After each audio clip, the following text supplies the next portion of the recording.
Hey guys, so today we have a speed reviews video. I'm going to be giving you a roundup of a bunch of reviews on products that I've just been testing out recently, and now that I've tested them out for a few weeks, I am excited to share my thoughts on them. So I do want to say I'm not including any of my recent e.l.f. haul in this video because I do need some more time to test out some of those products, and pretty soon coming up I'm going to do like an updated best and worst of e.l.f. of everything I've tried from the brand, so stay tuned for that if you were curious about any of those products. But let's go ahead and get started first with a new foundation that I picked up.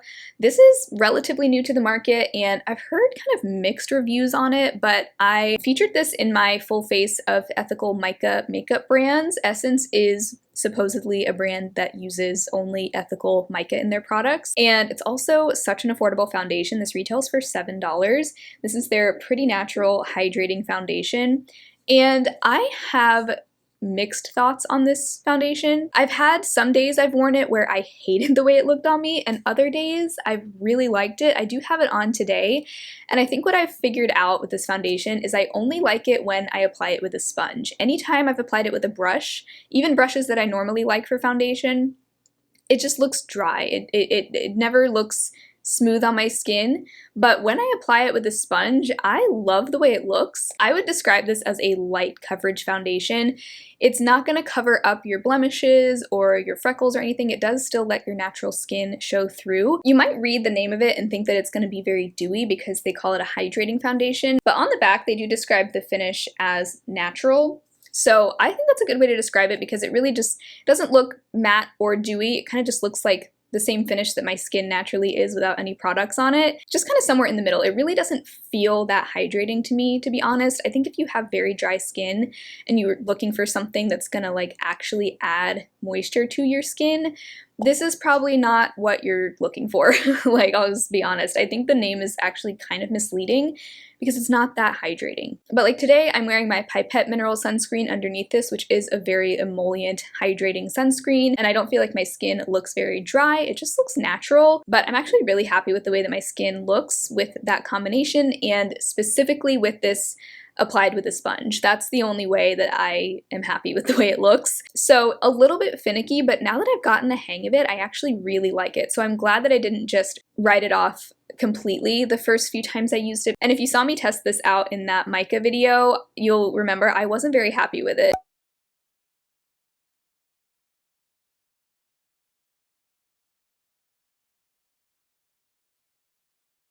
I'm glad I gave it a few more chances because I actually do think that this is a good foundation, especially for the price. For a $7 foundation, I actually think this is pretty good. It comes in a good shade range. I wear the shade 03 Neutral Ivory, which is pretty good for my skin. It does lean a little bit yellow, but since it's light coverage, it works totally fine. And they do claim that this is a long wear formula. I think because this is so lightweight, it wears really well on my skin. I don't have any issues with it rubbing off on my skin. At the end of the day, I think my skin looks really fresh and nice and smooth. Usually my issue with foundations as they wear, if a foundation doesn't wear well on me, usually that means by the end of the day it's starting to look crusty or separated or just dry, but this looks really good on my skin even at the end of a long day. I think if you have extremely dry skin, you might want to skip this, but if you have anywhere from oily to mildly dry skin, I think it's really good. I'll be curious to see how I like it as we get into the winter when my skin does get more dry, because maybe my thoughts will change, but I'll be sure to keep you posted if they do. I also recently picked up the NYX Wonderstick in the shade Fair. So this is a dual-ended contour and highlight stick. I saw they also have some blush and highlight sticks, but I went for this one because I thought it might make a good dupe for the Oma Beauty one. So I went for the shade Fair. I am wearing both the contour and the highlight on my face today. The contour is a great shade for fair skin. It has a bit of a cool pink undertone to it, so I think especially if you have a cool pink undertone to your skin, you will especially like this, but I think anyone with fair skin could wear this shade. And the highlighter side is a bit more of a golden champagne color. So as far as how it stacks up against the Oma contour stick, I have the Oma contour stick in the lightest shade as well, which is the shade White Pearl. The Oma contour has less of a pink undertone to it. You can see it's a little bit more of a neutral brown there.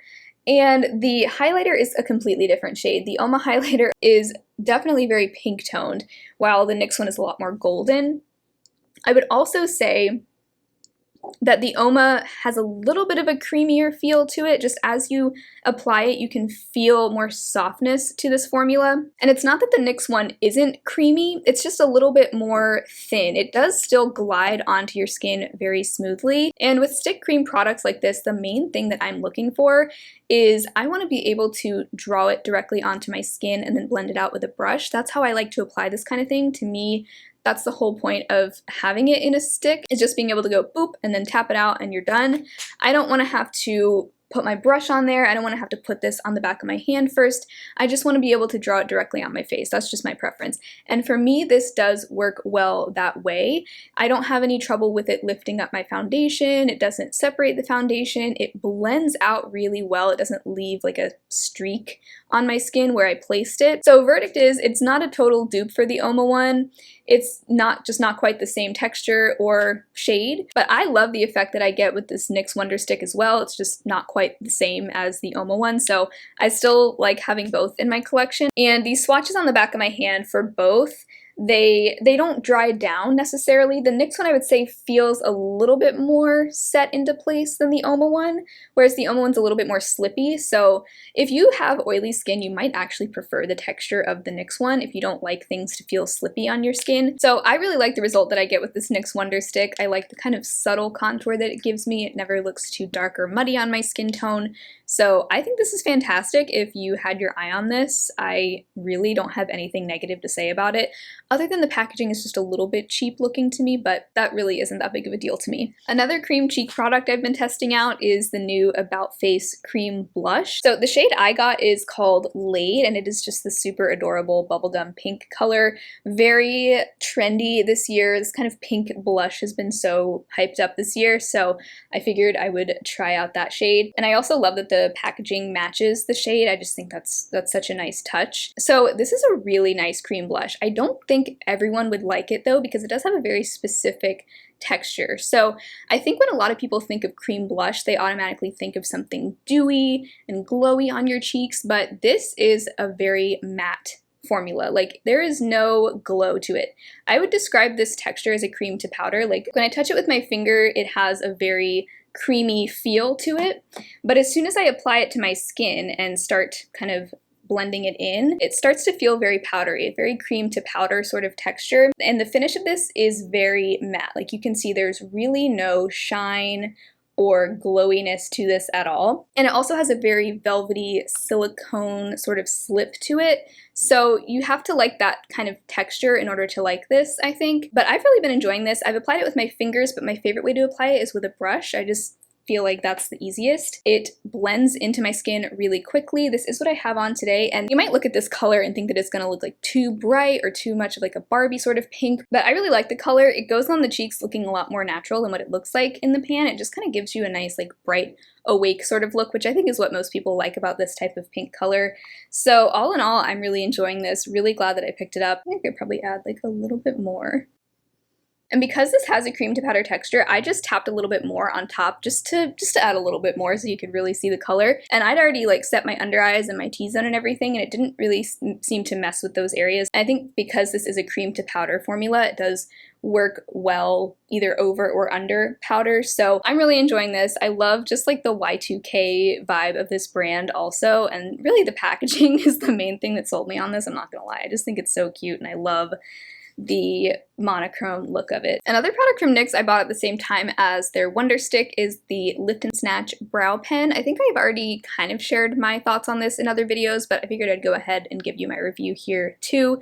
So this I picked up to replace my Urban Decay Brow Blade, which I loved, but I was just looking for a cheaper alternative, and this, I'm happy to say, it makes a great alternative. The only difference is it doesn't have a pencil on one end, it's just the marker, which is totally fine with me.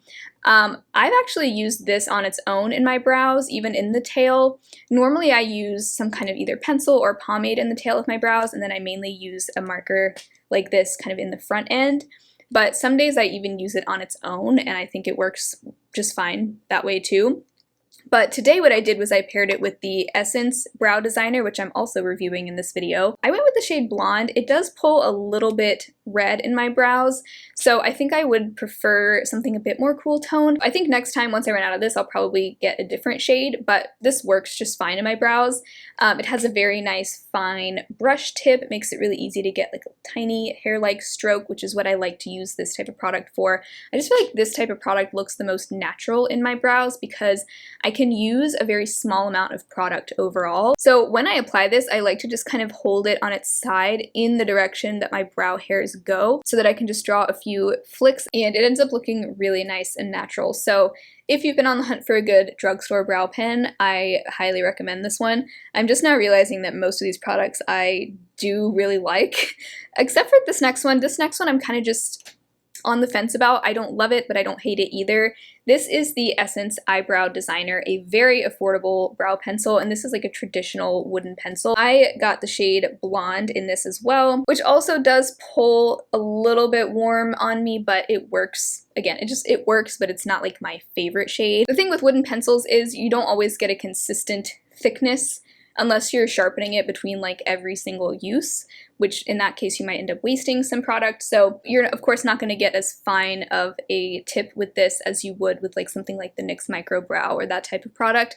So just keep that in mind. You know, it's not for everyone, but this is what I used in the tail of my brows today, and it works well. I mean, for such an affordable brow pencil, I think it does a great job. It is a little bit stiff, but not anywhere near as stiff as like the CoverGirl wooden brow pencils. Those I could hardly even get to show up. This, you really don't have to press down too hard to get a line, and I kind of like that it's not super creamy because it just makes it a little bit easier to work with. You're not going to end up with like way too much glooped up in your brow hairs. So I think it's kind of the ideal texture for a brow pencil, and I like the little brush that it comes with. Normally brow pencils have a spoolie, but I don't mind this either. I think it does a good job combing through my brows. So if you're on the hunt for just a super affordable brow pencil and you don't mind sharpening your brow pencils, I think you'll really like this if you can find a shade that works for you. So I guess as I'm saying all this out loud, I'm realizing that I am giving this a pretty good review. But for me personally, this isn't going to become like my everyday brow product, I don't think. Like it's kind of like it gets the job done, but it's just not my favorite way to fill in my brows. Lastly, from Essence, I have their Bye Bye Panda Eyes mascara. I also tested this in the mica video. A lot of these came from that video. And I have determined that this is a solid mascara. It is very lengthening, which is funny because they don't describe it as lengthening, at least on the packaging. They say that it is smudge-proof, volumizing, and defining. I don't think this is volumizing at all. To me, volumizing means it's going to make my lashes look thicker and it's going to make them stand out from a distance. From a distance, I don't feel like my lashes stand out that much, but up close, they are really nice and lengthened. Like my lashes, when I look up, they touch my brows, which to me that is a sign that it is a very lengthening mascara. So this has a very typical brush. It's a little bit on the chubby side, which I actually like. Usually I prefer a rubber bristle brush, which this is not, but I don't mind this either. And as far as the smudge proof claims, so this is a tubing mascara technically.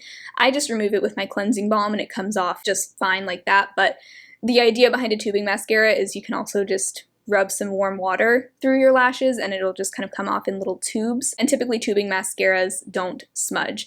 I really haven't had much issue with this smudging at all, but I have noticed just a tiny bit of flaking. Like right before I started filming this video, I've had this on for a couple of hours now, and I had a couple of little flakes under my eye that I had to kind of just like whisk away.